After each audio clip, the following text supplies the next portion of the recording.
শোনো, মনোযোগ সহকারে শুনেন। কালকে কি পড়েছিলাম মনে আছে?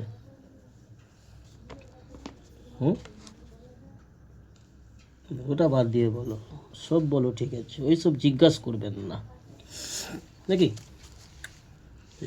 আউযু বিল্লাহি মিনাশ শাইতানির রাজিম, বিসমিল্লাহির রহমানির রহিম। বারবারই বলা হয় দিন ইসলামের কথাকে গুরুত্ব দিয়ে শোনো আর আমল করার নিয়ত নিয়ে শোনো আর আমল করো। আমল কি? যেই বিষয়ে কথাগুলো শুনবে সেই বিষয়ে চর্চা করো, নিজেরা ঘরের মধ্যে চর্চা করো, বা আশেপাশের কাউকে যদি পেয়ে যাও তাদের সঙ্গে একটু আলোচনা করো। কালকে আমাদের বাড়িতে এই হাদিস পড়া হয়েছিল, জি, এই হাদিসটা পড়া হয়েছিল, আমরা শুনেছিলাম। কত সুন্দর কথা, আল্লাহ আমাদেরকে এই আদেশ করেছে, এই নিষেধ করেছে, এরকম আলোচনা করবে। তাতে করে কি হবে? নিজের এখানে থাকবে এবং অন্য সেই কথার দ্বারাই যদি আল্লাহ কাউকে হেদায়েত দেয়, কেউ যদি চাই যে কথা এরকম কথা শুনবো ভালো, তাহলে তার লাভ হবে। তা নাহলে নিজেরাই শুনলে, এক কান দিয়ে শুনলে, এক কান দিয়ে বের করে দিলে আর চর্চাও করলে না, তাহলে কি হবে? গল্প কিস্সা কাহিনীর মতন পড়া হবে আর শোনা হবে। আর আজ এক্ষুনি পড়বো, 15 মিনিট আধ ঘন্টা পরে ভুলে যাবে। দুনিয়া চিন্তা, দুনিয়ার চর্চা নিয়ে বসে পড়বে, বাস দিন ইসলামের কথা খেয়াল থাকবে না। আর শয়তান এটাই চাই, এটা শয়তান খুশি হয়। কেউ যদি দিন ইসলামের কথাকে গাফলতির সঙ্গে শুনে, মনোযোগ দিয়ে না শুনে আর দিন ইসলাম না মেনে চলে, তাহলে শয়তান বড় খুশি হয়। কে খুশি হয়? তো তোমরা শয়তানকে খুশি করতে চাও না আল্লাহকে রাজি খুশি করতে চাও? চিন্তা ভাবনা সেরকমই করো, সেইভাবেই চলো। যেমন করবে তেমন পাবে।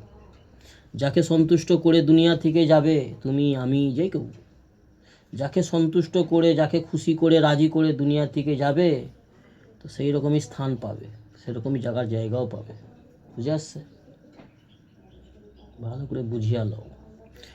আজ এই কথাগুলো বলছি, শুনছি, কাল কিন্তু আল্লাহ রাব্বুল আলামিন টোটাল পাই টু পাই সব দেখিয়ে দেবে। অমুক জায়গায় তোমাকে এরকম এরকম কথা বলা হয়েছে, শেখানো হয়েছে, শোনানো হয়েছে, তোমরা গুরুত্বই দাওনি। তোমরা মনে করেছো ওসব বেকার কথা, বাজে কথা, ও মানলেও চলবে, না মানলেও চলবে। আজকালের মুসলমান সমাজে বেশিরভাগ মানুষ এরকমই চিন্তা চেতনা নিয়ে জীবন কাটাচ্ছে। যার কারণেই এই দুনিয়ায়, এই যে আমাদের দেশে, আমাদের রাজ্যে, মুসলমান সমাজে বিভিন্ন ধরনের পেরেশানি মুসিবত ধেয়ে এসেছে। এত আজাব কিসের জন্য জানো? মুসলমানদের উপরে দুনিয়ায় সব জায়গায়, হ্যাঁ, এই এসআইআর নাম করে এনআরসি, হ্যান ত্যান, বিভিন্ন রকম একটার পর একটা পেরেশানি আসছে, মুসিবত আসছে, হামলা হচ্ছে মুসলমানদের উপরে। কেন? সব গোলাবাজ মুসলমান, নামে মুসলমান, ছদ্মবেশী মুসলমান, গোশ খাওয়া মুসলমান। জি, বছরে একবার জলসা শুনবো, বছরে একবার মাইক টাইক লাগিয়ে জলসা হবে, গ্রামে বিশাল হই হুল্লোড় হবে, আনন্দ ফুর্তি এনজয় হবে, কুটুম আসবে, মেহমান আসবে, পাকানো হবে, খাওয়া হবে আর তাবারুক খাওয়া হবে, বাস এতটাই যথেষ্ট, আমরা সব জান্নাতে চলে যাব। এই রকম চিন্তা চেতনা আজকের সমাজের মানুষের মধ্যে, মুসলমানদের মধ্যে। ওই জন্য আল্লাহ রাব্বুল আলামিন আমাদের সাহায্য করেনি। কেন? আমরা আল্লাহর হুকুমকে, যেগুলো আল্লাহ ফরাইজ করেছে, ফরজ যেগুলো করার আদেশ দিয়েছে, যেগুলো ছেড়ে দেওয়ার আদেশ দিয়েছে, যেগুলো না করার আদেশ দিয়েছে, সেইগুলোকেই আমরা করছি। আর রাসূল সাল্লাল্লাহু আলাইহি ওয়াসাল্লামের সুন্নতকে ঘর থেকে বের করে বিদায় করে দিয়েছি। মন যেমন চাইছে, যেইভাবে চাইছে জীবন কাটাচ্ছে। নবীর সুন্নত ঘর থেকে বের করে দিয়েছে। ওই জন্য যত রকমের মুসিবত পেরেশানি মুসলমান সমাজে এসে হাজির হয়েছে।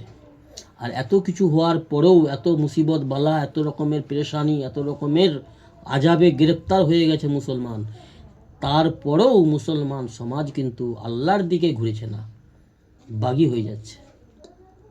যা হবে দেখা যাবে, ওদিক সেদিক ছুটছে, গোটা দুনিয়ায় ছুটছে।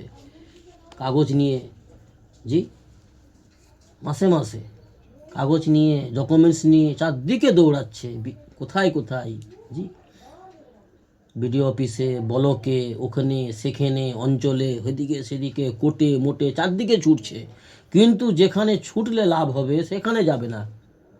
আল্লাহর ঘর মসজিদে যাবে, পুরুষরা যাবে না।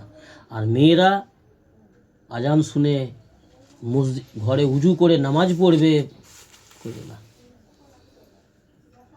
ওই জন্য আল্লাহ রাব্বুল আলামিন সাইজ করছে মুসলমান সমাজকে, ছাঁটাই করবে, ছাঁটাই, মুনাফিকদেরকে ছাঁটাই করবে। কাদিকে?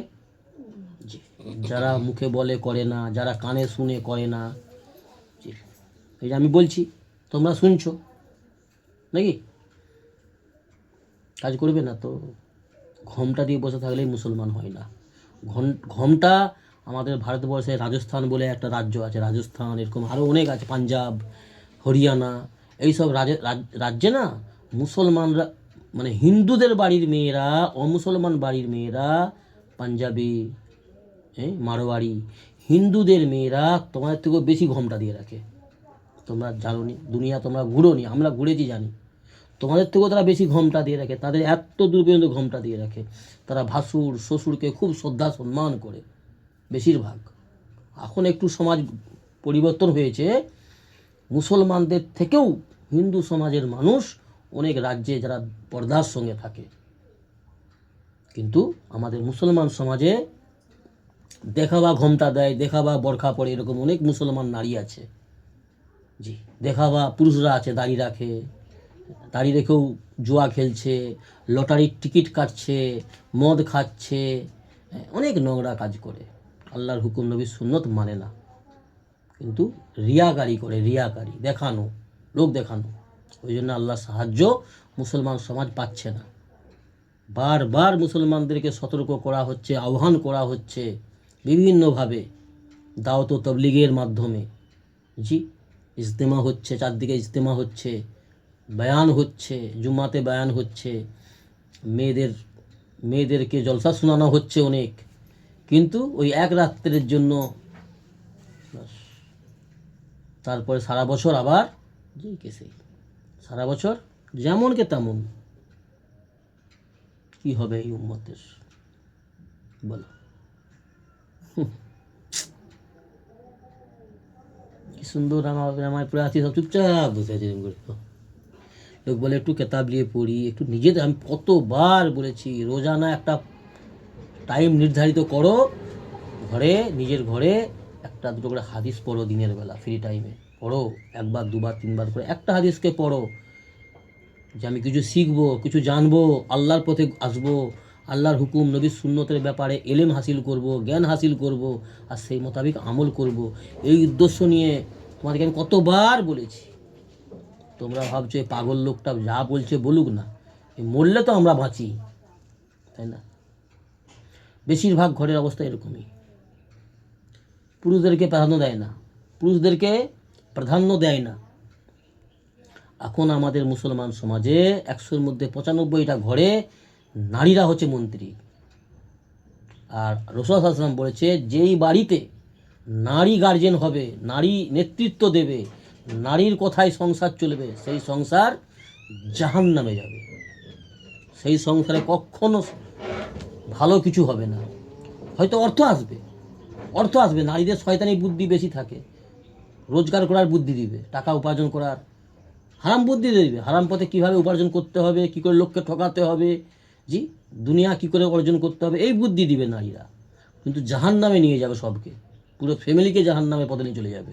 তার কারণ শয়তানরা বেশি নারীদেরকে ইস্তেমাল করে, মানব জাতিকে ধ্বংস করার জন্য, আদম সন্তানকে জাহান্নামে নিয়ে যাওয়ার জন্য শয়তানের যে টার্গেট, শয়তান যে চ্যালেঞ্জ করেছে আল্লাহর সঙ্গে, সেই চ্যালেঞ্জে, সেই টার্গেটে সাকসেসফুল হওয়ার জন্য শয়তান ইবলিস নারীকে বেশি ব্যবহার করে, নারীকে দিয়ে বেশি সেই কাজগুলো করায়। কেন? নারী হচ্ছে এমন একটা নাজুক জিনিস, নারীকে সহজেই গুমরাহ করা সহজ বিষয়।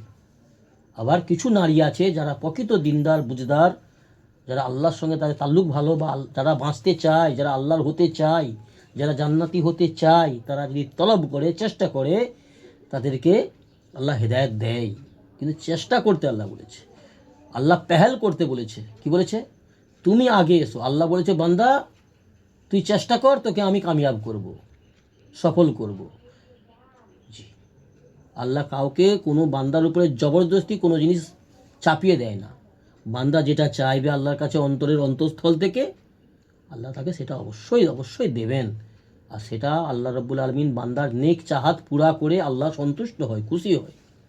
কিন্তু বান্দা তো নিজেই খুশি হতে চায় না, বান্দা চায় শুধু আজকের দিনে অরত বিশেষ করে, যে আমার ছেলেরা কোটিপতি হবে আর আমি আয়েসে থাকবো, আর আমি লোককে শুধু বলে বেড়াবো আমার ছেলের এই আছে সেই আছে, আমার বেটা, আমার জামাই, উফ কি একদম বিশাল ব্যাপার, গর্ব করে, অহংকার করে। কিছু পুরুষও আছে। আল্লাহ আমাদের সেই বুঝ দান করুন, আল্লাহ আমিন।